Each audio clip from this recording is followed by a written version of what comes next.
السلام علیکم. د انګازې ټلویزیون د تاریخ د انګازو سره ډاکټر اسلم تاثیر فریدی حاضر دی. امید دی چې تاسو به روغ او جوړ یای. د تاریخ په انګازو کې به نن کومه خبره کوو.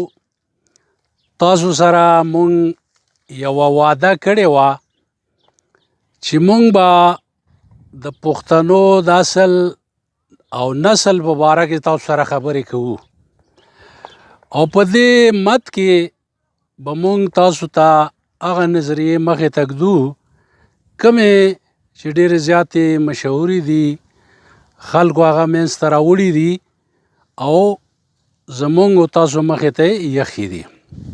د پاره د دې چې دا اندازه ولګېږي چې پښتانه څوک دي، نو ډېرو ګرانو ناظرینو تاسو ته به پته وي چې یوه نظریه دا ده چې پښتانه بني اسرائیل دي. د دوی تعلق د حضرت اسحاق علیه السلام د زوی حضرت یعقوب علیه السلام د اولاد سره دی. په دې مد کې زمونږ ځنې څېړنکارانو، ځنې پوهانو یوه شجره لیکلې ده.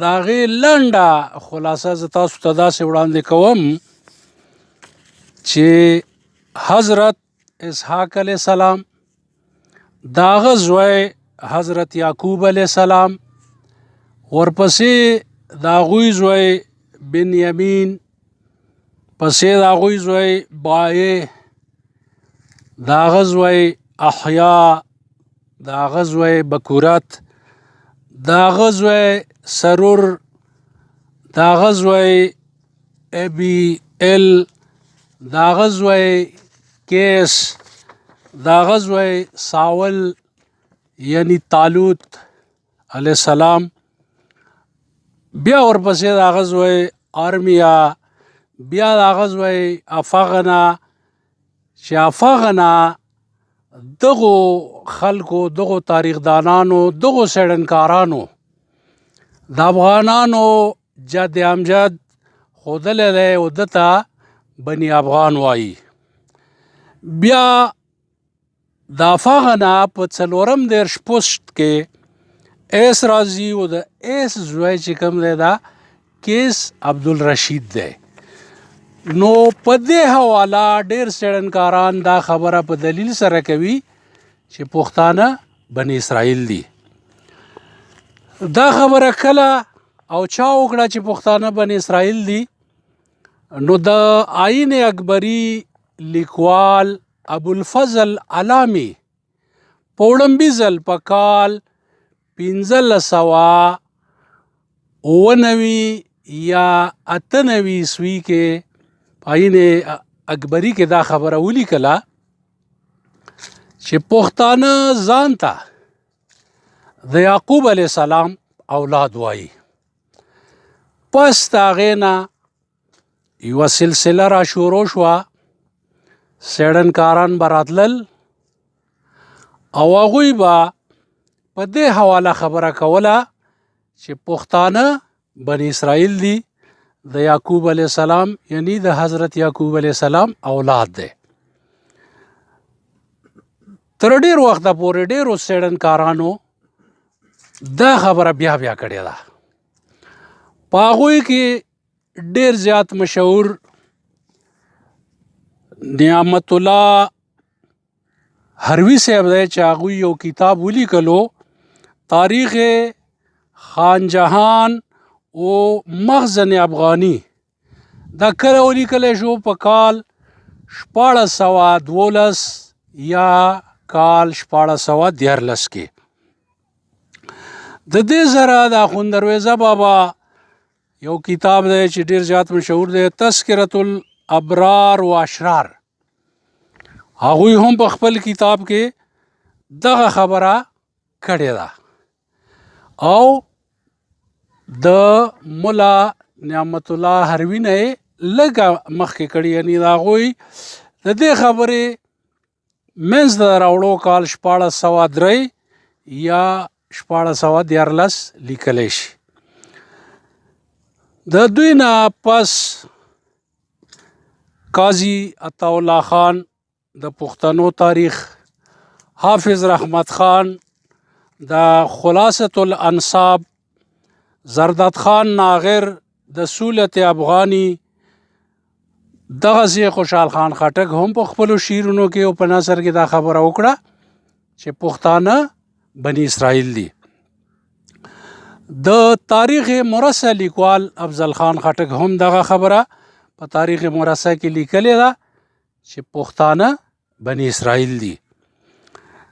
د هغوی نه پس چې کوم دی خان روشن خان دی چې هغه په خپل کتاب تذکره کې او ځینې نورو مضمونونو کې او مقالو کې دا خبره بیا مخې ته راوړې ده چې پښتانه بني اسرائیل دي.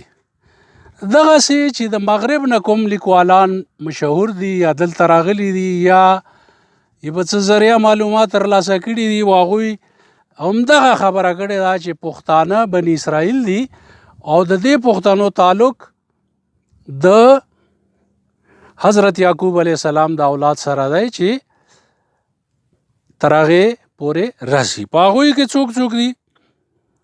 په هغوی کې جان روز، په هغوی کې میسن چارلس، په هغوی کې سر ویلیام جونز، په هغوی کې الیگزینډر برنس، په هغوی کې ویلیام موګرمنټ، په هغوی کې میجر راورټي، په هغو کې کوګان، یعنی دوی ټولو چې کوم دی عالمانو دغه خبره کړې ده چې پښتانه د یهودو د هغه 10 قبیلو نه یوه قبیله ده کومې چې د مصر د حکمران بخت نصر د ظلم او د جبر او د جنگ په وخت کې د خپل علاقې نه راووتې، څوک یو خوا لاړل څوک بل خوا لاړل او دا پښتانه د غور غرونو ته راغلل او دلته مشته شول. په دې ځای کې چې کوم دی دا د دې ځای نه بیا د پښتنو هغه ارتقا او هغه را شروع کیږي او تر دې دمه پورې را رسیږي. ګرانو ملګریو، یعنی دا ټول تاریخ دانان، دا ټول تاریخ پوها څېړنکاران په دې خبره متفق دي چې پښتانه د یعقوب علیه السلام اولاد دی. بیا د دوی بل جد امجد چې کوم دی طالوت علیه السلام دی، د هغه په بچو کې چې کوم دی ارمیا او افاغ نه شامل دي او دا چې کوم دي هغه قبیلې دي چې هغه د بخت نصر د ظلم په نتیجه کې یا په اثر کې د خپل ټاټوبي نه رابیل شول او په ګڼو ملکونو کې خواره شول. بخت نصر په فلسطین باندې قبضه وکړه، وایي چې 2000 یهودي ووژل. عزیز او دانیال چې دا هم د پښتنو نه و، دا یې بندیوان کړل. آصف او افاغنا او د دوی خاندان چې کوم دی د فلسطین د خوا و شانه کوچ وکړو، د غور غرونو ته راغلل، غزنی ته راغلل، کابل ته راغلل، پیروزکو ته راغلل، کندهار ته راغلل او د دې ځای نه بیا مزید خواره شول او په دې علاقو کې چې دا پښتونخوا ده، د بلوچستان سیمې دي، د افغانستان سیمې دي، په دغو کې خواره واره پراته دي. نو دغه چې کومه ده دا هغه نظریه ده چې پوهان وایي چې پښتانه بني اسرائیل دي او پښتانه د بني اسرائیلو سره تړي. د دې به تنقیدي جایزه اخلو، خو دا به په بل پروګرام کې وي چې آیا په دې نظریه کې څومره صداقت دی، څومره پکې مطلب دی چې غلو ده، یا هغه کومې داسې خبرې دي چې د هغې په اساس ځینې څېړنکاران وایي چې دا یو افسانه ده او دا د افسانې نه زیاته نه ده. نو انشاءالله په بل پروګرام کې هغه دلایل راوړو د پوهانو ستاسو مخې ته چې دغه د بني اسرائیلو کومه نظریه دا بیان شوې ده دا پې وڅېړو د دې کره کوټه معلوم شي چې آیا په حق کې څومره خبرې دي په مخالفت کې څومره خبرې دي او بیا به مطلب زمونږ او ستاسو نتیجه څه وي. د دې دپاره انتظار کوئ انګازي ټي وي به ګورئ. په بل پروګرام کې انشاءالله د دې خبرو سره به ډاکټر اسلم تاثیر افریدی او د انګازي ټي وي ملګري چې په هغې کې عابد ثمر روح روان دی دا ورسره عمران بایی دی دا به حاضرېږو او دا به ستاسو مخې ته دا خبرې ږدو. تر هغې پورې اجازت غواړو د لوی خدای په امان.